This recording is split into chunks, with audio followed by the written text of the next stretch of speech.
আসসালামু আলাইকুম, hello friends.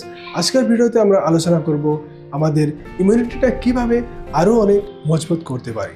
আসুন ভিডিওটি প্রথম থেকে শেষ পর্যন্ত দেখুন, like, share, subscribe and bell আইকনটা টিপুন।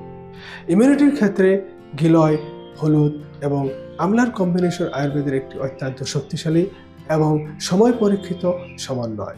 এই তিনটি উপাদান একসাথে নিলে সিনার্জিস্টিক অথবা পরস্পরের গুণটা আরও বাড়িয়ে যায়, যেটা নাকি আমাদের শরীরের রোগ প্রতিরোধ ক্ষমতা, ইমিউনিটিকে সাপোর্ট করে।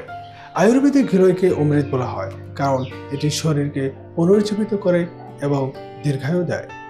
আমলকি হলো প্রকৃতির সেরা ভিটামিন সির সোর্স, আর এখানে অ্যান্টি অক্সিডেন্টও ভরপুর।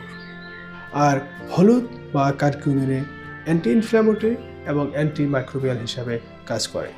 তাই এই তিনটির কম্বিনেশন শুধু ইমিউনিটি বাড়ায় না, বরং শরীরের সংক্রমণ, অক্সিডেটিভ ড্যামেজ আর সিজনাল সংক্রমণ বা সিজনাল অসুস্থতার থেকে শরীরকে দীর্ঘমেয়াদী সুরক্ষা প্রদান করে। তাই আপনি প্রত্যেক দিন 15 to 30 ml সমপরিমাণ জলের সাথে মিক্স করে আপনি খালি পেটে 1 থেকে 2 বার করে খান। তবে যদি আপনি এটা ঘরে বানাতে চান, গিলয় কাণ্ড, তাজা হলুদ, তাজা আমলা আপনি একসাথে বয়েল করে জুস বানান, আর এর সাথে আপনি কালো গোলমরিচ মিক্স করে খান। এতে আপনার হলুদের শ্বসন ক্ষমতাটা আরও অনেক বেড়ে যাবে আর অনেক ভালো কাজ করবে। এটি আপনি শীতকাল আর ফ্লু সিজনে আপনি নিয়মিত খান, 4 থেকে 6 সপ্তাহ আপনি নিয়মিত খান, তারপর আপনি বিরত রাখেন।